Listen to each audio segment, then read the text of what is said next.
regardez TV Rogers, Ottawa.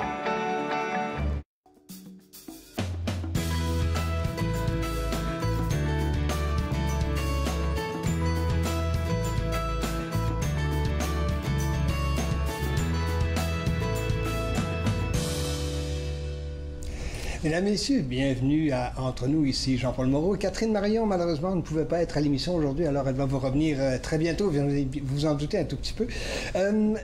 Programme fort intéressant, fort chargé dans cette émission. On va parler, entre autres, de décrochage du travail.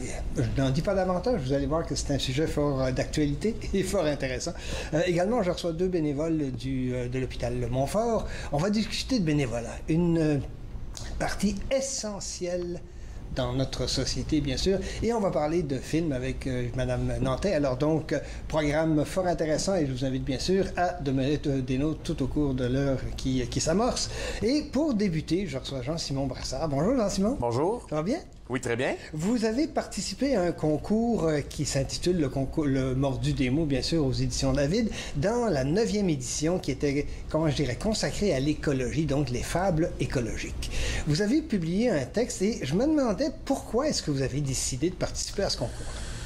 Originalement, j'ai décidé de participer au concours, surtout pour satisfaire la demande d'une de mes enseignantes à l'école.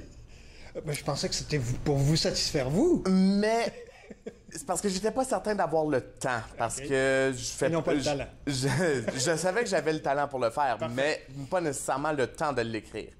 Et puis, une soirée au mois d'octobre, après la rencontre avec l'auteur-conseil, Gabriel Lausson, je me suis assis à mon ordinateur et puis j'avais déjà des idées un peu mises sur des petits post-it un peu partout dans sur mon bureau. Et puis, je me suis mis à écrire. Et puis je pense que j'ai écrit pendant un 4-5 heures. Ça veut dire qu'il y avait quand même des idées, il y avait quand même une facilité d'écrire chez vous. Peut-être que vous ne vous en doutiez pas, mais ça s'est déclaré tout à coup, c'est sorti comme un fleuve sur une roche. Absolument. Oui, c'est fort heureux. Votre texte, ça consiste en quoi? C'est quoi exactement la fable écologique que vous avez écrite? Ben, mon personnage principal, Emmanuel, je l'ai un peu basé sur moi pour la simple et bonne raison que moi-même, c'est probablement une des personnes que je peux le plus facilement comparer. Et puis, je m'en vais dans un domaine un peu non orthodoxe, un peu inédit dans mon choix de carrière. Et c'est exactement la même chose que pour mon personnage, qui, lui, s'en va dans un baccalauréat en sciences environnementales, qui est, d'un point de vue de la société, très mal vu parce qu'il n'y a pas énormément d'emplois dans le domaine. Pas présentement. Et puis, il va s'asseoir dans un endroit de relaxation et d'études qui est connu de lui seul et éventuellement, il va se mettre à parler avec un arbre. Et cet arbre va le faire cheminer intérieurement dans le but d'ouvrir ses yeux et sa capacité à changer les choses. C'est fort intéressant parce que on ne révélera pas la morale, parce qu'évidemment, dans une fable, il y a toujours une morale, mais on ne va pas la révéler, bien sûr. On va laisser les gens la découvrir, bien entendu. Mais ce que j'ai trouvé particulièrement intéressant, c'est la partie du cheminement. Cheminement dans l'écriture, cheminement dans le développement du texte en tant que tel et cheminement aussi au niveau de la situation. Est-ce que vous y aviez pensé à cette façon d'aborder les choses avant que vous me mettiez à écrire le texte? Absolument pas. À vrai dire, jusqu'à ce que vous m'en parliez il y a 30 secondes, j'avais même pas réalisé. Ça, c'est l'esprit d'analyse. OK, parfait. C'est parfait. Et qu'est-ce que ça vous dit, ce que je viens de dire? Honnêtement, je sais pas nécessairement. Je dirais que ce serait vraiment une progression dans la vie parce que le texte qui a été publié, ça doit être la 7e ou la 8e version du texte. On est très très loin du texte original que j'avais écrit en dedans de 4 heures, qui avait beaucoup de fautes de français, beaucoup d'erreurs de syntaxe, que les idées étaient... Je sautais de fil en aiguille, ça faisait pas nécessairement du sens. Mais là, on l'a retravaillé, beaucoup de relecture, et puis on en est arrivé à un produit final. C'est intéressant, et ça fait partie de l'exercice avec Gabriel Lausson, justement, de restructurer les choses, de corriger un peu le vocabulaire, la phraséologie, etc., etc.? Un petit peu. C'est sûr que si on voulait, on pouvait faire appel à l'auteur conseil. On avait son adresse courriel, on avait son numéro de téléphone. Moi, ayant ma sœur qui est présentement traductrice au gouvernement à l'Agence du revenu et qui a elle-même été publiée dans Mordu des mots, je la considère un peu une spécialiste de la langue. Elle m'a beaucoup aidé à reformuler, à couper dans les détails, parce qu'originalement, mon texte original avait 3200 mots, avec une limite de 2500. J'ai été obligé de couper un peu. Énormément dans les détails. Tout à fait. Et puis, c'est vraiment comme ça que j'en suis arrivé à la version qui est publiée. Bien, écoutez, version qui est publiée, on va se payer, comment je dirais, un petit voyage avec vous. Je vais vous demander de me lire, justement, la dernière partie. On n'est pas dans la fable et dans la conclusion, vous allez voir. Écoutez, mesdames, messieurs, vous allez voir. Grand-père, est-ce que ce chêne est toujours debout aujourd'hui? Oui. Et vous êtes présentement assis à ses pieds. C'est l'arbre qui est debout derrière moi. Il me surveille comme un ange gardien. Allez, mes enfants, nous devons rentrer à la maison. En m'éloignant de l'arbre, j'entends une voix familière et lointaine me dire merci. Jean-Simon Brassard, c'est très beau ce que vous avez écrit. J'ai adoré énormément ce texte-là, entre autres, et vous êtes un des 30 gagnants publiés dans ce recueil, bien sûr, Mordu des mots. Merci énormément de venir à l'émission, puis au plaisir de vous relire. Ça me fait plaisir. Merci.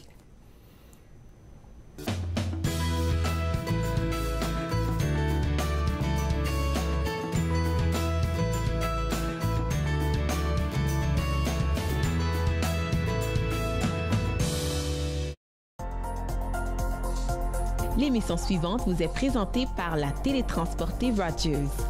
Profitez du contenu exclusif gratuitement. Disponible au www.rogersanyplacetv.com. Bonjour, mon nom c'est Amélie et je suis bénévole chez TV Rogers. Pour moi, mon expérience a commencé en tant que bénévole parce que j'étais intéressée à en découvrir un peu plus. Il y a vraiment une aire de famille à Rogers qui ajoute beaucoup à l'expérience. C'est une porte qui s'ouvre, qui en ouvre plusieurs autres et qu'on aime ou qu'on n'aime pas ça, on va en retirer quelque chose.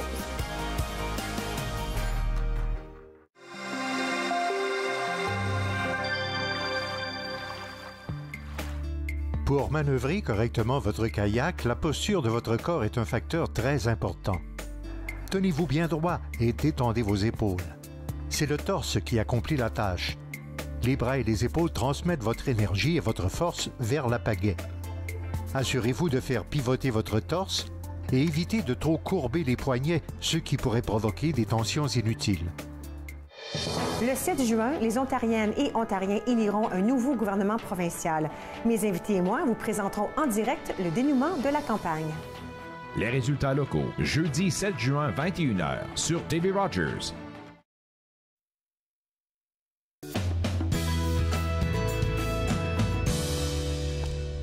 De retour, bien sûr, entre nous. Soyez en passant sur les ondes de TV Rogers exclusivement. Alors donc, restez des nôtres pour nous suivre, bien entendu, tout au cours de la prochaine heure ou ce qui en reste. J'ai le plaisir de recevoir deux bénévoles de l'hôpital Montfort et de la Fondation Montfort. Bonjour, Sylvie. Bonjour, Sonia. Pourquoi je dis Sylvie? Sonia, pardon. Et Luc, bonjour. Bonjour. Écoutez, l'un et l'autre, vous êtes bénévoles, mais pas dans des domaines tout à fait, comment je dirais, connus, moins connus en tant que tel dans le bénévolat. Si tu permets, Luc, on va commencer avec Sonia. Vous travaillez comme bénévole à Montfort? Oui. Dans quel domaine? Moi, comme c'est là, je fais des visites amicales. Donc, je suis sur les étages, je vais rentrer dans les chambres, je visite les patients, je vais parler avec eux, puis eux, s'ils veulent jaser, ben, ils s'ouvrent à moi, puis tant et aussi longtemps qu'ils en ont besoin, moi, je reste là. En d'autres mots, votre bénévolat, c'est de porter oreille. Oui, absolument. D'écouter. Oui. Avez-vous une bonne écoute? Oui. Honnêtement, moi, je suis une personne qui parle pas beaucoup, donc ça tombe bien. J'écoute beaucoup. Donc, ils se déversent à moi, puis moi, ça rentre. Et puis... Mais c'est une écoute active. C'est pas juste une écoute passive, bon, qui parle, là, puis après ça, je suis là comme présence, mais c'est plus que ça. Exactement, oui. Ouais. Oui, allez-y. Eux sont là vraiment, ils veulent se faire comprendre parce que ils n'ont pas nécessairement beaucoup de visites. Puis ça fait longtemps ou ça peut pas nécessairement besoin de faire longtemps qu'ils soient là. Puis c'est ça, dans le fond, ça fait du bien leur voir un visage. Qu'est-ce que ça vous fait à vous d'écouter et d'être là, d'être présente? Qu'est-ce que ça vous donne? Moi, je trouve que c'est très valorisant. On apprend des expériences, même des fois, ils s'ouvrent à nous. On ne saurait même pas qu'ils nous auraient dit des choses comme ça. Puis, vraiment, une belle expérience de vie. Je trouve même que ça peut augmenter la confiance d'une personne, juste ce contact-là.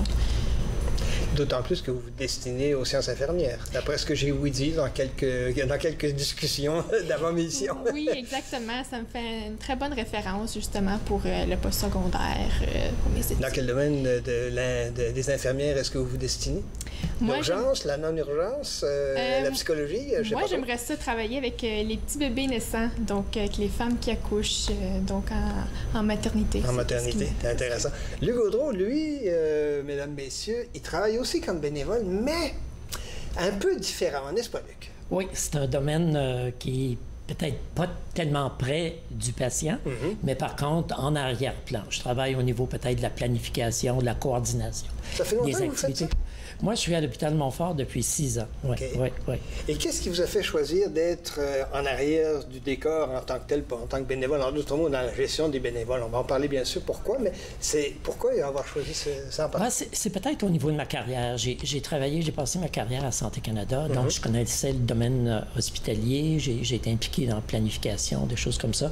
Donc, je voulais m'impliquer aussi à ma retraite dans un milieu francophone, donc j'ai choisi Montfort. Et quand je suis arrivé là, j'ai trouvé qu'au niveau du conseil d'administration, par exemple, la planification des activités pour les bénévoles, tout ça, c'était quelque chose qui était intéressant pour moi. Donc, j'ai voulu poursuivre là-dedans. Et quelle a été la réaction du conseil d'administration? Parce qu'évidemment, on relève malgré tout d'une certaine autorité dans toute institution publique ou privée. Quelle a été la réaction de la haute direction à savoir, bon, ben là, on a un comité de bénévoles, on gère nous-mêmes les bénévoles en tant que tels, dans leur action, dans leur approche, bon, etc., etc. Quelle a été la réaction? Je pense que ça a été très bienvenu parce que là encore, on a vu que j'étais quelqu'un qui avait beaucoup d'expérience dans ce domaine-là. Puis bien souvent, qu'est-ce qui arrive, c'est qu'on cherche au niveau des bénévolats parfois des personnes qui ont des formations bien pointues dans certains domaines. Donc, lorsqu'on a vu mon curriculum vitae, on a dit bravo. Et c'est le cas, Luc, je pense que vous en conviendrez, c'est le cas avec Sonia aussi, justement, où on se dirige professionnellement vers une profession, dans votre cas infirmière, mais les spécialités des bénévoles sont fort nombreuses, les qualifications des bénévoles sont fort nombreuses, et ça, malheureusement, on sous-estime un peu cet aspect-là, non?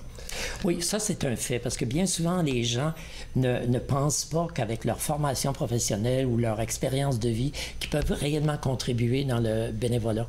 Et c'est ce qu'on fait au niveau des bénévoles à Montfort. On veut aller chercher ces gens-là qui peuvent contribuer tellement à la communauté.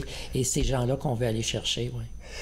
On dit souvent que Montfort, ça pourrait être, si ce ne l'est pas déjà, une référence clé pour les bénévoles. En d'autres mots, ça devient un modèle, bon, pour les Ontariens ou pour les autres hôpitaux, que ce soit le général ou peu importe, que ça peut devenir un modèle au niveau du bénévolat. Est-ce que c'est ce à quoi vous aspirez en tant que gestionnaire des bénévoles ou non? Ultimement, ça serait de devenir l'outil de référence ici dans le milieu hospitalier à Ottawa. Je sais qu'on fait des choses qui sont réellement uniques à Montfort. Je sais que d'autres hôpitaux ne font pas la même chose, mais j'aimerais qu'on devienne réellement un outil de référence parce qu'il y a réellement une belle ambiance au niveau des bénévoles qui existent à Montfort.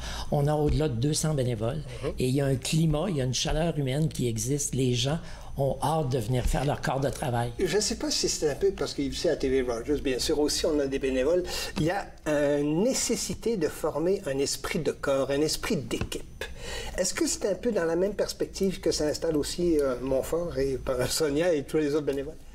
Oui, on travaille ensemble sur différents projets. L'esprit d'équipe aussi avec le personnel, parce que bien souvent, on voit le personnel d'un côté, les bénévoles de l'autre. Et tout ça se travaille ensemble. Exactement. Oui, on travaille ensemble. Au bénéfice des clients, supposément.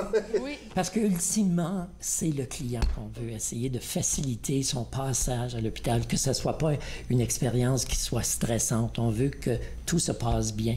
Puis on le voit d'ailleurs, même à l'accueil. On a toujours 3 bénévoles. Lorsque les gens arrivent, sont stressés, ne savent pas où aller. les gens à l'accueil vont les accueillir avec un beau sourire. Oui, madame, monsieur, allez dans telle direction.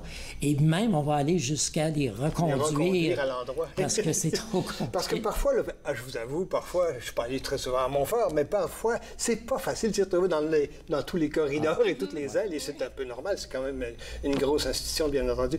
J'ai ouï dire aussi que vous étiez en période de recrutement. Je pense que ça, c'est intéressant. Mais il y a aussi période de recrutement par rapport aux jeunes. Et ça, je me demandais, Sonia, justement, est-ce que vous avez l'impression qu'il y a de plus en plus de jeunes qui font justement du bénévolat, non seulement à Montfort, mais ailleurs aussi?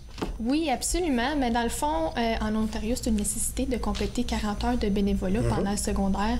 Donc, souvent, ceux qui s'intéressent au domaine de la santé viennent aux hôpitaux. Nous, justement, on a un programme de jeunes bénévoles qu'on engage des bénévoles pendant l'été, puis ça leur permet d'accomplir ces heures-là. Puis, c'est ça, présentement, on travaille là-dessus, à recruter les jeunes pour qu'ils puissent venir cet été accomplir les tâches de bénévolat. Exactement. Tout à fait, tout à fait. Rapidement, Luc, justement, il y a un site Internet où on peut vous contacter. Quel est le moyen, justement, de se faire connaître comme bénévole et d'entrer dans votre équipe? Bon, la première chose, c'est de communiquer avec l'hôpital de Montfort. Et maintenant, je crois qu'à l'écran, vous allez voir l'adresse Internet. Communiquer, donc, comme le mentionnait Sonia, si vous avez des jeunes à la maison qui ne savent pas quoi faire cet été, venez à Montfort, on va vous faire travailler. Et surtout, vous allez rentrer dans l'équipe. Oui, c'est ça. C'est ça qui est intéressant aussi. Vous allez avoir du bonheur à faire du bénévolat en équipe, bien entendu.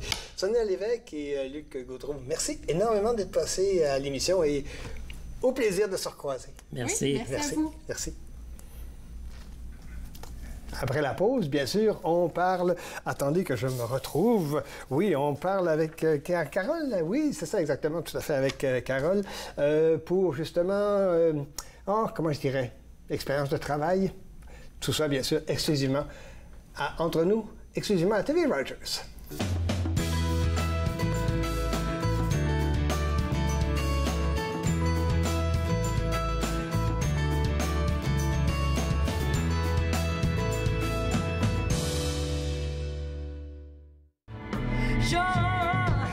Quand est-ce que c'est qu'il va chanter?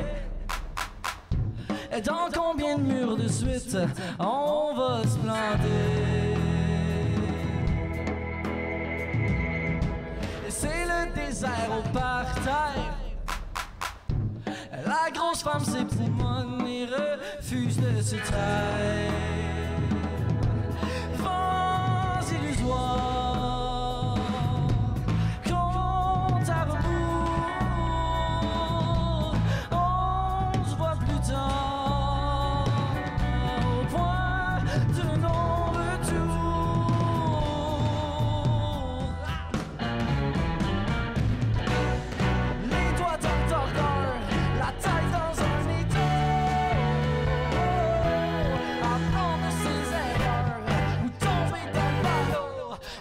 De trop.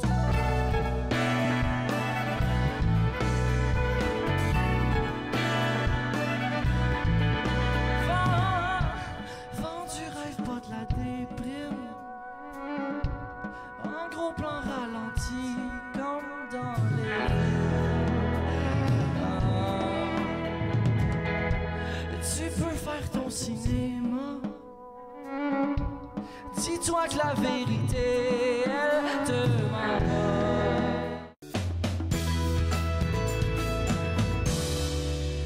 S'il est un sujet, mesdames, messieurs, que vous et moi connaissons à peine, mais nous le vivons, ce sujet-là, cette situation-là.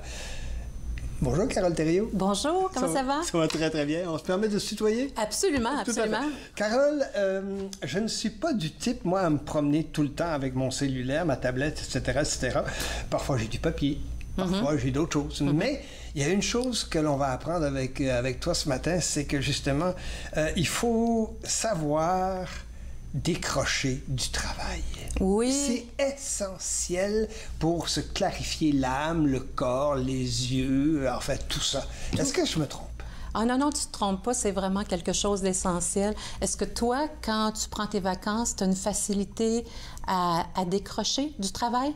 Tout à fait. Et depuis 3-4 ans maintenant, peut-être un peu plus, Ce que je fais, c'est que et ça ne me force pas, mesdames, messieurs. Ce que je fais, c'est que justement, je laisse tomber toutes les bébelles. Ah, complètement. C'est ça. Complètement. Complètement. Je laisse tomber le téléphone, la tablette, l'ordi, rien du tout. Je m'en vais en nature et puis je suis un amateur de golf. Alors donc, je m'en vais en nature, je m'en vais jouer au golf pendant 3 semaines de temps et je n'ai pas de contact avec la dite civilisation parce que, bon, c'est un reflet un peu de la civilisation, bien sûr. Tout à fait. Qu'est-ce que ça fait, toi qui es le spécialiste, coach spécialiste là-dedans, qu'est-ce que ça fait justement de se permettre de décrocher? Ben, en fait, ça permet plusieurs choses. Ça permet, comme tu le disais, ça permet à notre esprit, à notre cœur, à notre corps, de vraiment se mettre en état de repos, de renouveler l'énergie, de refaire les batteries, de remettre de la focalisation, de vraiment équilibrer l'ensemble de nos sphères de vie, hein, parce qu'aujourd'hui, c'est facile, le travail prend de plus en plus de place dans nos vies. Alors, c'est facile de mettre... On est supposé d'être dans une société de loisirs. Ah, absolument. Et alors qu'on travaille de plus en plus que jamais. C'est un peu paradoxal. Hein? Absolument, absolument. Alors, beaucoup de gens ont une tendance naturelle à mettre toutes les œufs dans le même panier, comme on dit. Alors, c'est facile de s'y perdre et d'arriver dans la période de vacances et pas savoir trop comment décrocher. Alors, aujourd'hui, je voulais justement présenter des tempéraments, des types de personnes qui, pour eux, c'est peut-être plus difficile de décrocher, puis de voir un peu, ça serait quoi peut-être certaines stratégies, certains trucs qu'ils pourraient mettre en œuvre pour décrocher plus facilement durant leurs vacances. Cette typologie-là qui va vous permettre, bien sûr, peut-être de vous reconnaître, mesdames, messieurs, sait-on jamais, est-ce que ces typologies-là sont vraiment des catégories, comment je dirais, fermées? En d'autres mots, les critères que l'on va présenter, ce sont des critères qui sont vraiment propres à cette typologie-là, ou est-ce qu'il y a quand même des variantes un tout petit peu de l'une à l'autre? Non, l'être humain, comme je le dis tout le temps, il est complexe. Alors, on peut pas le fixer dans une boîte. Alors, ce que je vais parler aujourd'hui, ça s'adresse à plusieurs catégories de travailleurs. Donc, mais on peut quand même, tout moins, les regrouper par type et catégorie. D'abord, le premier que j'ai mis, qui est vraiment le type branché qu'on appelle aujourd'hui. Alors, c'est vraiment difficile. Aujourd'hui, on est hyper branchés. Les gens ont des téléphones cellulaires. Pour la plupart des gens ont des téléphones intelligents avec tous nos autres appareils. Alors, c'est facile aujourd'hui de rester en connexion avec ça et on les apporte aussi avec nous durant la période de vacances. Tu sais, le problème, c'est que c'est pas nécessairement d'apporter notre téléphone en vacances qui est le problème, c'est quand on en fait un usage qui est excessif. Il y a des gens qui passent à peu près en moyenne 4 à 5 heures par jour sur leur téléphone intelligent. Fait que pendant que tu es sur ton téléphone intelligent... T'as pas de relation. T'as pas de relation. Alors, il se passe un moment, tu es en vacances, mais tu n'as pas de contact. Alors, la qualité relationnelle que tu peux avoir avec les gens de ta famille, par exemple, les tiens, est amoindrie. Est-ce que les gens ne devraient pas se demander, Carole, à ce moment-là, est-ce que vraiment d'être branché dans la typologie qu'on décrit, est-ce que vraiment c'est une nécessité de vivre, d'être branché à tout moment? Bien, je pense que ce qui arrive, c'est que à force d'utiliser ces appareils-là, ça devient un peu comme une normalité. Une béquille? Une béquille. Tu sais, moi, là, je suis entrepreneur, je suis travailleur autonome, j'ai une entreprise depuis maintenant 14 ans. Et j'ai pas de téléphone intelligent. Alors, quand les gens, je leur dis ça, ils me disent, bien, comment tu fais pour opérer ton entreprise si tu n'as pas de téléphone intelligent? Alors, j'arrive très bien à le faire.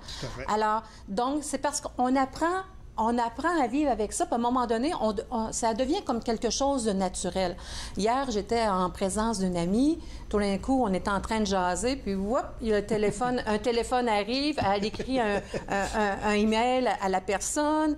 Tout d'un coup, on se ramasse 3 personnes, mais la 3e personne, moi, je suis pas en connexion avec elle. Fait que, alors ça, c'est régulier, ça arrive souvent. Fait que c'est sûr et certain que pour ces personnes-là qui sont beaucoup plus accros aux appareils informatiques, bien, l'idée, c'est peut-être de limiter l'utilisation du téléphone. Fait que ça, c'est une chose qui peut s'apprendre graduellement.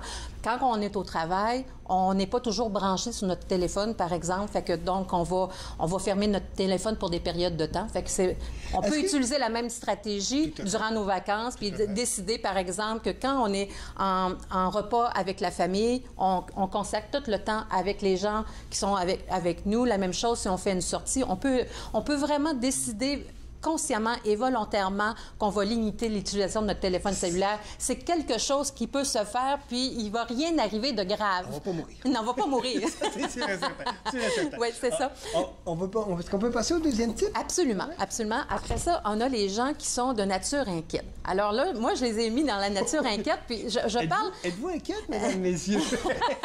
En fait, je parle plus particulièrement de ma catégorie de travailleurs qui sont les travailleurs autonomes, qui sont les gens qui travaillent comme consultants, les gens qui vont travailler à la pige, à contrat. Alors, souvent, ces gens-là sont plus inquiets, plus insécures parce qu'ils ont toujours peur de manquer des opportunités puis de perdre des contrats. Alors, donc, quand ils s'en vont en vacances, c'est toujours un peu un dilemme pour eux. Et puis, on ne se le cachera pas, les travailleurs autonomes, ils génèrent leurs propres revenus. S'ils n'ont pas de contrat, ils n'ont pas de revenus. Fait que, puis aussi, si tu es au début de ton entreprise, bien, c'est sûr et certain, bien, tu vas avoir une hésitation à partir en vacances. En tout cas, c'est ce que j'ai vécu, moi, quand j'ai démarré mon entreprise, et c'est ce que beaucoup de mes clients aussi expérimentent. Donc, à ce moment-là, il est bien, c'est pas rare qu'on va les voir, même quand ils sont en vacances, d'être en contact avec leurs clients, de retourner des appels, de répondre à des courriels. Fait que ça arrive souvent aux travailleurs autonomes. Alors donc, si vous êtes inquiet, bien, pour commencer, posez-vous la question. Je pense que c'est la première chose, parce que souvent, on a l'impression qu'on est inquiet, mais on n'est pas nécessairement toujours inquiet. Je pense que c'est une question de se connaître aussi. Mais enfin, on va revenir là-dessus, si tu es d'accord, Carole, tout de suite après la prochaine pause, bien sûr, et vous écoutez Entre nous, exclusivement sur les ondes de TV Rogers.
Entre nous, bien entendu, toujours avec Carole Thériault, coach de vie, coach personnel. Oui, coach personnel et professionnel. Ça, oui, absolument. Alors, bien sûr, on est dans les typologies, bien sûr, des gens qui ne sont pas capables de se passer de leur téléphone cellulaire. Bon, je simplifie, bien entendu. Et quelques trucs intéressants pour ceux et celles qui sont inquiets. Suis-je inquiet? Pour commencer, mais quelques trucs, entre autres, Carole. Bien, pour nos travailleurs autonomes, les gens qui travaillent à la pige, alors, un premier truc que je suggère souvent à mes clients, c'est au moins de choisir la bonne période de vacances. Alors, ça va faciliter de décrocher du travail. Si, par exemple, je suis un conseiller financier, c'est peut-être pas une bonne idée de prendre mes vacances en février quand il y a beaucoup d'activités qui roulent, ou ben non, si je fais de l'aménagement paysager, l'été, c'est peut-être pas la meilleure période pour moi pour prendre une période de vacances. Fait que déjà, de choisir la période de vacances, ça va aider. L'autre chose, c'est d'embaucher une adjointe virtuelle. Est-ce que tu connais les adjointes virtuelles? Les adjointes virtuelles. Alors, c'est des professionnels, finalement, qui travaillent à distance et qui peuvent, à notre place, soit gérer nos courriels, soit prendre nos appels téléphoniques, ou soit qu'on peut déléguer certaines tâches et responsabilités pour qu'on puisse mieux partir en vacances. Il y a d'ailleurs un site qui existe à ce niveau-là pour qu'on puisse contacter une adjointe virtuelle qui peut nous aider pour notre période de vacances ou durant toute notre année aussi également. C'est intéressant, ça. C'est peut-être un moyen, justement, d'être moins stressé. Absolument. Tout à fait. Absolument. Autre truc? Oui, absolument. L'autre chose, c'est d'envoyer une notification à nos clients pour les informer qu'on part en vacances. Fait que déjà, juste de les informer, de dire, voici la date de mon départ, la date de mon retour, bien ça aussi, ça permet d'éliminer une certaine quantité d'appels qu'on pourrait avoir durant notre absence. Tout à fait. Fait que ça va aider. Également, de laisser soit un message sur notre boîte vocale, informant nos clients qu'on est parti, même de nommer une personne ressource à contacter en cas d'urgence. Ça aussi, ça peut faciliter. De configurer un message de courriel, d'absence. Fait que quand on envoie un courriel, la personne reçoit une notification comme de quoi je suis absente du bureau. Fait que tout ça, c'est tous des petits trucs simples, mais qui fait en sorte que, ben moi, je peux me prélasser sur la plage puis profiter de mes vacances. Et c'est donc nécessaire. Oui. On va passer à l'autre type, si tu permets, parce que c'est en lien direct ou presque avec, justement, c'est le type indispensable. Oui, alors... qui est indispensable dans la société, Carole? Il y a des gens qui croient que qui sont indispensables. C'est une supposition qu'ils font. Oui, alors, c'est pas nécessairement leur employeur qui leur demande ça, mais qui croient que s'ils sont pas dans l'entreprise, pour une raison quelconque, il y a quelque chose de grave qui va arriver et ça va arrêter de rouler. Donc, c'est intéressant parce qu'il y a quelques semaines, j'avais un échange avec un de mes clients qui est un entrepreneur qui a une entreprise en gestion immobilière. Puis, il me partageait qu'un de ses nouveaux employés, quand il arrive au travail à 7 heures le matin, son employé est là. Quand il quitte le bureau à 6 heures le soir, son employé est toujours là. Alors, c'est l'entrepreneur qui est obligé de dire à son employé, tu sais, ça serait le temps de retourner à la maison. Alors, il y a des gens pour qui, quand ils trouvent vraiment leur valeur personnelle dans le travail, fait que quand ils travaillent, ils se sentent utiles, ils ont un sentiment d'être occupés, puis alors ils carburent à ça. Puis eux autres, bien souvent, ce qui va être plus difficile pour eux autres, c'est quand il arrive le moment des vacances, ils vont vivre un moment de stress ou d'anxiété parce que c'est... Ils vont avoir l'impression d'un vide. Oui, puis la difficulté à vivre avec le fait que on peut se passer d'eux, parce que les autres, ils croient qu'on peut pas se passer d'eux. C'est ça la difficulté. Fait qu'un truc qui va les aider, eux, c'est de déterminer une plage horaire où on peut les rejoindre. Parce que quand ils quittent le bureau, j'ai un gestionnaire informatique que j'accompagne, qui sont en train de faire plein de changements dans leur entreprise. Et puis là, bien, en fait, ce qu'il a fait, c'est qu'en quittant pour ses vacances, il a informé son équipe de travail qui pourrait être rejointe à des moments précis dans la journée. Parce que là, c'est sûr, là, c'est une équipe informatique, il peut arriver toutes sortes de problèmes. Il est comme à la tête du projet. Il a besoin de prendre des vacances parce que ça fait déjà un bon moment qu'il travaille sur ce projet-là. Fait que là, il a besoin de recharger les batteries. Mais alors, ça, c'est le moyen que trouver, dire à son équipe, bien, à tel moment de la journée, vous pouvez me rejoindre. Fait que s'il y a des urgences, je vais être disponible pour vous. Fait que ça, c'est un excellent truc à instaurer. Ce qui est intéressant avec celui ou celle qui est indispensable, parce qu'évidemment, c'est masculin et féminin, ça aussi, c'est des situations que les deux genres, les deux sexes vivent, bien entendu. Oui. Ce qui est intéressant aussi, c'est de se rendre compte, de revenir sur soi-même et de se dire, bon, ben j'ai besoin de me ressourcer. Je pense que c'est essentiel, que ce soit indispensable ou pas, qu'on se réalise dans le travail. On peut se réaliser ailleurs aussi. Je pense que ça, c'est intéressant de se rendre compte de cette dimension-là aussi. On parlait de bénévolat tantôt. Oui. On peut très bien avoir un travail extrêmement stressant, préoccupant et bon, qui nous occupe longtemps. Mais en même temps, si on veut changer les idées, on va aller faire du bénévolat aussi. Oui. Et il faut se donner cette occasion-là. Tout à fait. En fait, ça me fait penser à une cliente que j'accompagnais qui était pharmacienne, mais qui est toujours pharmacienne d'ailleurs. Puis cette personne-là était célibataire, pas d'enfant. Alors, c'est sûr que c'est facile de se déverser dans le travail, puis devenir juste un faire humain au lieu d'un être humain, c'est-à-dire que toute notre vie tourne autour du travail.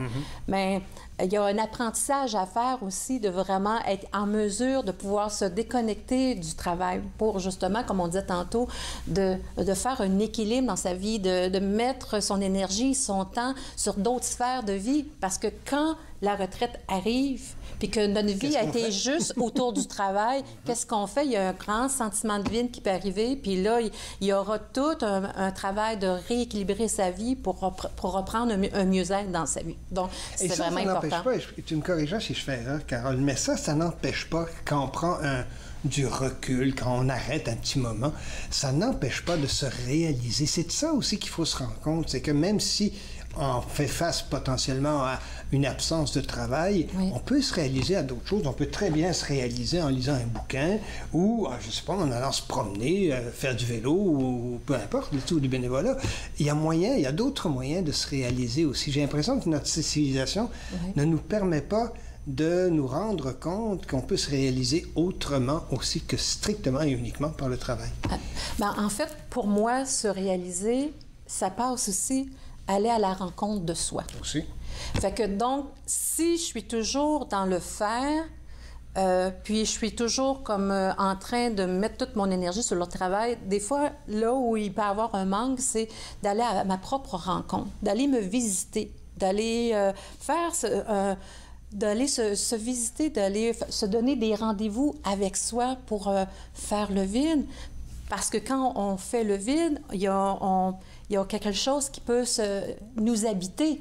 Il y a quelque chose qui peut prendre place. Alors ça, c'est vraiment important de pratiquer ça. C'est vraiment des mots très sages, Carole. Vraiment très, très sages. Et je suis heureux qu'on ait pu se recroiser de nouveau. Oui. Parce qu'on est à peu près au même diapason, toi puis moi, là-dessus. Je pense que c'est intéressant.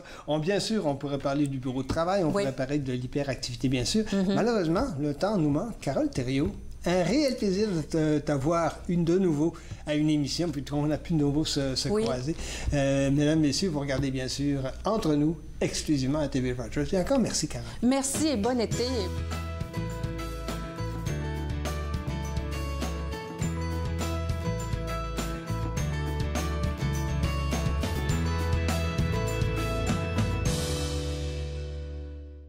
De la vie, la beauté d'un dessert, un cœur sauvage, nerveux à jamais, sourire caché, aventure de paix, le sang qui rêve sera voir le succès, de loin ou de près, saison solitaire, confort sincère, amour sévère, soleil en arrière, le ciel à la mer, trésor découvert comme une fleur en hiver, conseil, mystère, confiance, rebelle, pure, dévotion, immortelle, essence nouvelle, bijou, modèle, fidèle, petite perle, issue du compassion qui tue, confus, dépression en vue, perdu, délicat vécu, papa, où es-tu rendu?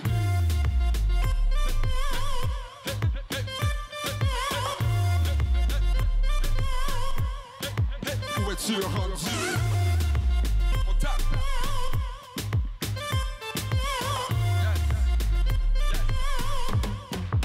Où es-tu rendu? Irritable sur les moments tendres, petite leçon difficile à vendre, une eau difficile à comprendre, solitude que j'aimerais revendre. Loin de toi je me retrouve pas, si tu reviens serre-moi dans tes bras, regard au loin vers l'au-delà. Est-ce qu'un jour on se rêvera? Conseil, mystère, confiance, rebelle, pure, dévotion, immortelle, essence nouvelle, bijou, modèle, fidèle, petite perle, issue de compassion qui tue, confus, dépression. De retour, bien sûr, Entre nous, c'est toujours Jean-Paul Moreau qui est en remplacement de Catherine Marion, que vous allez retrouver, bien sûr, dans ce siège très, très, très bientôt. Et donc, il n'y a pas d'inquiétude à avoir, mesdames, messieurs. On est passé de la littérature au bénévolat, ensuite de ça au mieux-être personnel par rapport au travail. Mais là, je vous propose de nous en aller dans un monde imaginaire ou documentaire avec Gisèle Nantais. Bonjour. Bonjour. Ça va bien? Bonjour Jean-Paul. Ça va bien? D'ordinaire, oui, ça fait longtemps qu'on ne s'est pas vu de visu. Des visus, oui, on se parle de temps en temps, mais on ne s'est pas vu des visus, effectivement. Critique cinéma, enfin critique, revue cinéma, tiens, appelons ça comme ça. J'ai vu le premier film, Gauguin. Avant que je te dise ce que moi j'en pense, j'aimerais savoir qu'est-ce que toi t'en penses. Moi, Gauguin, c'est un film spécial parce que c'est une biographie, mais ça ne traite pas de toute sa vie. Ça esquisse très rapidement la première période où il était peintre, apprenti, il a été marin, il a été toutes sortes de choses. Mais on voit vraiment les premiers 20 minutes, c'est comme à Paris, avec sa femme, il y a des expositions qui ne fonctionnent pas. Il est impressionniste à ce moment-là et ses amis, bon, il avait étudié sous Pissarro, son maître, et ensuite, c'était un ami intime de Van Gogh. Et il côtoyait Cézanne, donc toute la période impressionniste. Mais vraiment, il était marié, il avait 5 enfants. Il était marié à Mette, qui était une Danoise. Et puis, il ne pouvait pas les faire vivre, puis il était rendu qu'il essayait même plus. Alors là, il décide de partir pour Tahiti, donc en Polynésie, donc, dans pour les îles retrouver une Pacifiques. espèce de nouvelle source d'inspiration. Oui, et il va la trouver dans le personnage de Théoura. Donc, il arrive à Tahiti et on voit l'île, on voit les belles couleurs. Et Gauguin est interprété par Vincent Cassel, le bad boy du cinéma français. Ça, c'est un bon choix. Je dois avouer, je suis content de ce choix-là de Vincent Cassel, sans aucun doute. Là, parce que c'est un bon acteur. Tout à fait. Mais il est stéréotypé comme le bad boy. Il a joué dans La Haine, il a joué Mesrine. Il jouait Mesrine, il a même joué dans Jusqu'à la fin du monde de Xavier Dolan. Ou encore, il est un bad boy. Effectivement. Mais bon, il n'a pas l'air de s'en morfondre plus qu'il faut, de jouer ce genre de rôle-là. Je trouve que même dans ce genre de rôle-là, il est très à l'aise. Oui. On peut dire en tout cas que c'est du point de vue de son point de vue à lui, c'est une belle réussite. Oui, et je pense qu'effectivement, il rentre dans son personnage. Un personnage qui est pas facile à faire. Tu sais, parce que Gauguin, c'était aussi un genre de paria des impressionnistes. Il était toujours sur les bords. Mais là, il arrive à Tahiti et Théoura, elle est tellement belle, mais quand il la rencontre, elle a 13 ans. Et elle devient son amante et s'amuse. Et c'est à cause d'elle, vraiment, qu'il va découvrir un genre de primitivisme. Et il va décrire la beauté de la nature, la sève tropicale, la sensualité de Théoura et de toutes les femmes tahitiennes, le quotidien, les activités quotidiennes, aller à la plage, laver son linge, faire la cuisson, et toujours avec des belles couleurs éclatantes, là, du rouge, du vert, évidemment, pour la sève, le bleu du ciel, de la mer, et un peu comme ça. Tout à fait, non, c'est intéressant. D'ailleurs, le personnage de Théoura, ça aussi, il faut revenir, on n'est pas les seuls à l'avoir mentionné, mais on va le rementionner encore parce que les gens s'attendent justement à voir une jeune fille de 13 ans dans le film. Mais c'est pas le cas. C'est une femme. C'est une femme, exactement ça. Alors, une belle femme. Ah oui, sans aucun doute. Vraiment typique de Tahiti. Sans aucun doute, là-dessus, il faut reconnaître ça, bien sûr. Oui, et elle est tahitienne, je pense, hein? C'est Tué Adams. Tout à fait, absolument. Mais c'est justement là où, en tout cas, une des parties qui, moi, m'a un peu désorienté, c'est que je me suis dit, bon, ben, ça correspond pas tout à fait à la réalité de la chose. En tout cas, de ce qu'on a pu savoir de la vie de Gauguin. Est-ce que toi, ça t'a dérangé ou pas? Moi, ça m'a pas dérangé parce que je redécouvrais les tableaux de Tahiti dans le personnage de Théoura, dans les activités quotidiennes. Et aussi, il faut dire que ça occupe une période de 10 ans. Oui. Hein? Et c'est pour ça que c'est Gauguin, donc on esquisse sa jeunesse, on esquisse sa mort. Tu sais, je veux dire, c'est vraiment ces 10 ans-là qu'il a. Et il faut dire aussi que c'était presque les derniers 10 ans de sa vie, parce qu'il est mort 2 ans après. Tout à fait. Est-ce que le réalisateur a voulu, comment je dirais, un peu comme l'exposition qu'il y a au Musée des Beaux-Arts présentement sur les impressionnistes. Est-ce que, justement, le réalisateur a voulu mettre l'accent sur la période la plus prolifique de cet impressionniste? Parce que c'est ça qui le fait connaître. Pas qu'il n'était pas un bon artiste impressionniste, oui, mais il y en avait beaucoup et des plus frappants, comme Van Gogh, Cézanne, etc. Manet, bon, etc. Et lui, bon, il était comme sur les bords. Mais cette période-là a eu une influence. C'est vraiment Gauguin qui a lancé le nouveau style avec les couleurs éclatantes les plus... et puis qui a lancé comme Picasso, par exemple, a été influencé par lui. Matisse a été la sensualité. Le cri. Oui, c'est ça. Donc, je ne le ferai pas à la télévision, c'est pas très beau, mais vous savez de quoi on va parler. mais si on parle de Matisse et la sensualité de la femme, tu sais, il a été influencé. Et je pense que cette période-là, il était assez malade aussi. Bon, il y a eu les maladies dont on ne veut pas en parler. Évidemment. Qui ne se mentionnent pas. Et il est retourné en France après 10 ans pour essayer de vendre ses tableaux et tout ça.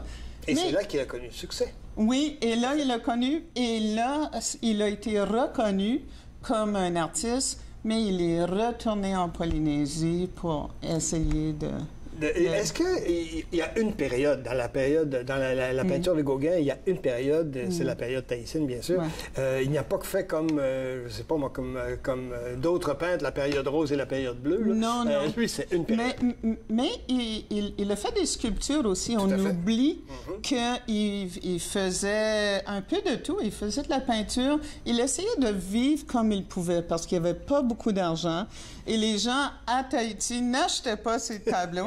Et souvent, il avait quelques apprentis et il leur montrait comment faire des statues. Et finalement, les siennes ont toutes été copiées et c'est des Tahitiens qui se sont mis à faire des statuettes et des statues et qui ont fait tout l'argent. Intéressant, en tout cas, de revenir justement sur la vie de Gauguin. Je pense que ça, de ce point de vue-là, le documentaire, c'est un documentaire fiction, mais ce documentaire est vraiment, vraiment intéressant. Gisèle, bouge pas. On va faire une petite pause et on va revenir tout de suite après avec les autres films. Mesdames, messieurs, donc vous écoutez Entre nous, exclusivement sur les ondes de TV Rogers.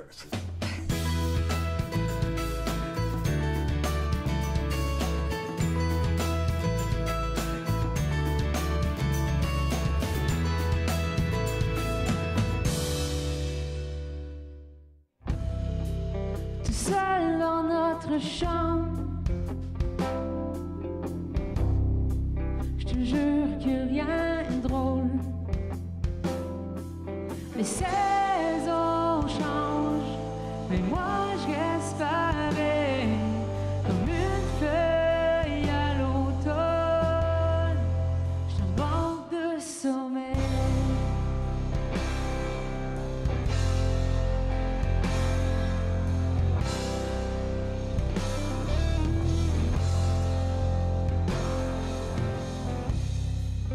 Je vais me couler un bain froid, plonger ma tête sous l'eau. Mais tout est si clair, tout est si beau. Les saisons changent, mais moi je reste pareil, comme une feuille à l'automne. Je manque de sommeil.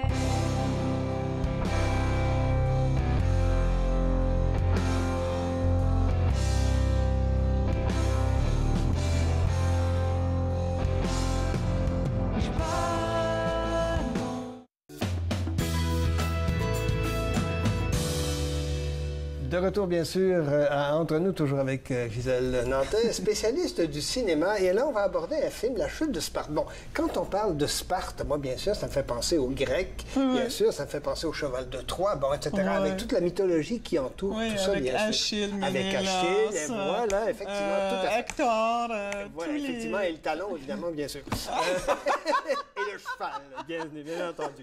Est-ce que, justement, on retrouve un peu de cette mythologie, de ce mythe-là, justement, dans, bien sûr, La Chute de Sparte? OK, alors l'histoire se passe avec un nerd qui s'appelle Steve Simard, mais il est très flyé, tu sais, il est très intelligent. Il va à l'école Gaston Miron, la polyvalente Gaston Miron. Déjà là, c'est intéressant. Dont on se moque, tu sais, parce que tous les étudiants reçoivent l'homme à rapailler et il se retrouve dans les poubelles, dans les arbres, dans les parterres, et partout, là, dans la cafétéria. Mais oui, c'est un titre qui est symbolique parce que ça s'appelle La Chute de Sparte, parce que l'équipe de football qui a beaucoup de succès et qui remporte plein de tournois. Bon, il s'appelle les Spartiates. Alors, lui comme Steve a tellement d'imagination, à chaque fois qu'il les voit jouer au football, il les voit en guerriers grecs, là, comme Achille et son talon. et donc, il voit tous les personnages. Évidemment, dans le film, c'est un film d'ado. C'était un roman à succès de Biz, que je connais pas, que j'ai pas lu, mais c'est plein de jeux de mots. C'est plein de jeux de mots, c'est plein de langage de rap, excellent rap. Ce que j'ai adoré du film, c'est que toute la musique est en français. Et c'est tout du bon rap québécois ou français qui est bien intégré à la mise en scène. D'ailleurs, il faut le dire, Gisèle, c'est que le Colocasse, dont Biz fait partie, bien sûr, c'est un des membres, il a cette faculté-là, justement.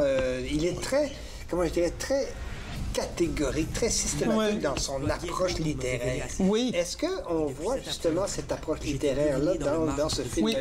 La rigueur de l'auteur, oui, parce que Steve, bon, il va parler dans sa tête, on entend son commentaire, et c'est très intelligent. C'est des références grecques. Tu sais, c'est toutes sortes de jeux de mots. Même à un moment donné, son père lui demande qu'est-ce que tu écoutes, tu sais, parce qu'il y a toujours de la musique. Il dit M&M. Alors son père dit les bonbons ont fait une musique. Ils ont fait une chanson, les bonbons. Alors c'est plein de jeux de mots, mais en même temps, c'est très onirique aussi. À un moment donné, on ne sait pas si on est dans un rêve, on est dans la réalité, où il va être en salle de classe, il va avoir des fantasmes avec son prof de français, de littérature, et tu vas voir le fantasme comme tel là, se dérouler. Pendant ce temps-là, c'est un film qui est branché pour les jeunes, dans le sens que, c'est le langage des jeunes. Mise en garde, on sac beaucoup dans ce film. Oui, ça, c'est la chose. Le sacrage, là, est vraiment... et des bonnes. Oui, mais en même temps, c'est les jeunes qui sont branchés sur leur téléphone.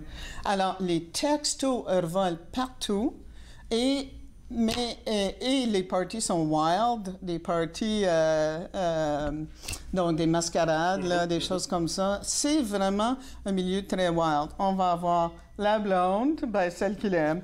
Il va avoir le gros bully, Giroux. Il va avoir le souffre-douleur, évidemment, qui est positif pour une fois, mais il est poursuivi. Il y a beaucoup de choses qui se passent dans ce film. Pas toujours heureux. Alors, ça attaque quand même certains thèmes qui sont assez tragiques, dont à un certain moment l'homophobie, la mort, le suicide. Oui, c'est pas très... Alors c'est pas un film qui est tout à l'eau de rose. Là, il y a vraiment des thèmes sérieux qui sont abordés dans ce film. Effectivement, et c'est pas nécessairement tout en couleur comme le Gauguin, bien entendu. Non, non, c'est pas... Et son père est joué par Gabriel Sabourin, tout à fait, qui jouait dans... c'est la... avec... Ah oui, c'est le cœur qui meurt en premier. Tout à fait, tout à fait. Ouais. Alors donc, un film à voir, sans aucun doute, si vous voulez être un peu bousculé, tiens. Oui, oui. Et je pense que ça va avoir beaucoup de succès avec les ados. Oui, absolument, tout à fait. Et le troisième film... Et ça joue au Cinéma Neuf. Au Cinéma Neuf, oui, effectivement, tout à fait. Et l'autre, c'est Indian Horse. On va commencer à l'aborder. C'est quoi ça exactement? Alors, Indian Horse, c'est la version film d'un roman de Richard Wagamese qui était Ojibwe. Et puis, c'est en grande partie autobiographique. Bon, c'est un roman, il a changé les noms des personnages, et le personnage principal s'appelle Saul Indian Horse. et on va voir Saul à différentes époques de sa vie. Donc, quand il a 6 ans, et à ce moment-là, il est rapatrié par des gens du gouvernement. Il est plus ou moins, il fait partie de la rafle des années 60 où on prenait des enfants autochtones et on les mettait dans des genres de pensionnats qu'on appelait pensionnats indiens pour les rendre comme des bons chrétiens, des bons citoyens. On pensait leur faire une faveur, mais c'était une torture. C'est intéressant qu'on parle de cette question-là, parce que c'est dans cette année, donc 2017-2018, cinématographiquement parlant, on l'a souligné de façon feutrée dans Hochelaga, et là, on arrive avec un film qui est vraiment spécifique pour ça. Et où on dénonce cette pratique-là. Parce que dans ces pensionnats-là, les jeunes autochtones n'avaient pas le droit de parler leur langue. S'ils parlaient leur langue, il y avait ils étaient châtiés, il y avait des châtiments, il y avait des punitions, des fois même jusqu'à la torture. Et ces jeunes-là, donc, c'était une période qui était très, très difficile. Ils n'avaient pas le droit de faire allusion à leurs parents, à leur famille. Ils étaient arrachés de leur milieu. Et on dit qu'en tout, dans les années de 30 à 80 ou 70, il y a eu comme 150 000 enfants autochtones qui ont été indoctrinés dans des pensionnats indiens. C'est un problème qui n'est pas encore résolu. Qui n'est pas, oui. Mais c'est intéressant qu'on et son personnage a du talent, va devenir un joueur de hockey. Mais c'est quand même, il a été victime et il a vu des moments très tragiques. On ne dira pas, bien sûr, s'il s'en sort ou pas. Je pense que on va laisser la surprise. Parce que ça finit quand même assez bien. Oui, absolument. Oui, absolument, tout à fait. C'est quand même intéressant de voir que l'on dénonce justement cette question. Il faut dire aussi que Stephen Grappelli, qui a réalisé le film, c'était le caméraman de Clint Eastwood. On revient tout de suite après. Vous êtes entre nous. Excusez-moi, à TV Rogers.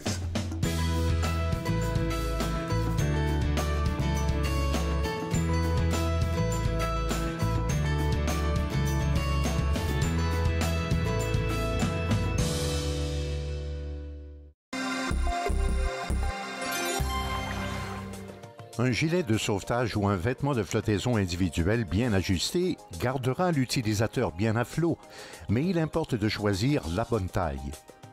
S'il est bien ajusté, il ne devrait pas se soulever au-delà du nez ou des oreilles de l'utilisateur. Habituellement, pour le VFI gonflable, la taille est unique. Lorsqu'il est endossé, il importe de desserrer au besoin les courroies pour permettre un gonflage adéquat du gilet. Cette semaine à Encore Jeune, on vous parle d'une nouvelle exposition au Musée des Beaux-Arts du Canada, ainsi que de la programmation du MIFO 2018-2019. Encore Jeune, dimanche 19h sur TV Rogers. Family, it's just extremely important. People move around, connected for success. It's just made it so much easier. For the longest time, I was on cloud 9. It connects you to family. It connects you to the outside world, and it makes you feel connected to the community. It was a whole new experience. You realize then how much you missed out. In fact, connect is my favorite word now. I love that word. It keeps me out of trouble.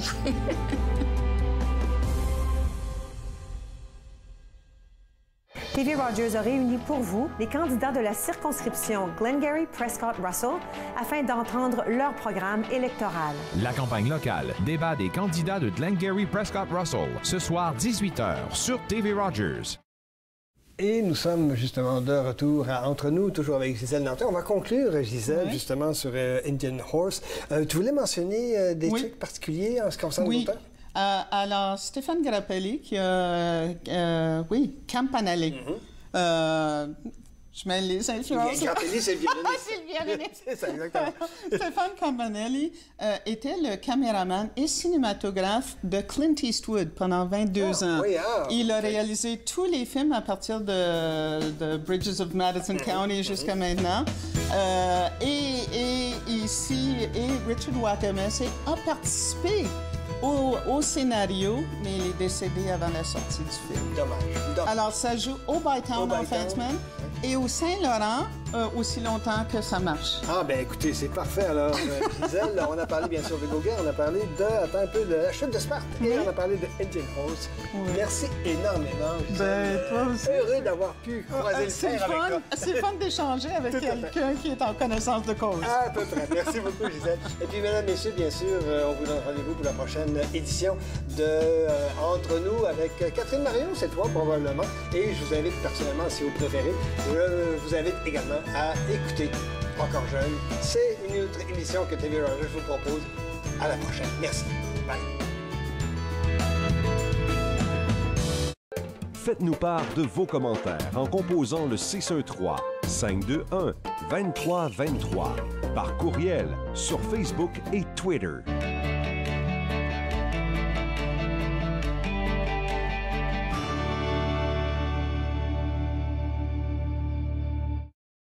Je m'appelle Daniel, je suis bénévole à TV Rogers. L'atmosphère à TV Rogers, c'est vraiment relax. Je m'ai fait accepter très vite, puis je m'ai fait de nouvelles amies. Qu'est-ce que j'ai aimé à TV Rogers, c'est filmer des jeux de hockey, puis m'apprendre des nouvelles façons de travailler. Assez ton mieux, venir aider ou n'importe quoi, de continuer, d'arrêter, de pas d'arrêter. On est tous ici pour vous aider.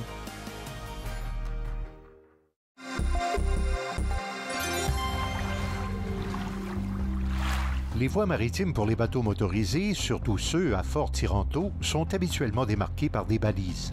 La plupart sont rouges ouvertes et peuvent être flottantes, ce sont des bouées, ou encore sur la rive, des balises d'alignement. Une autre signalisation importante, le drapeau de plongée. Cela signifie qu'une activité de plongée est en cours et que vous devez maintenir une distance d'au moins 100 pieds de cet endroit.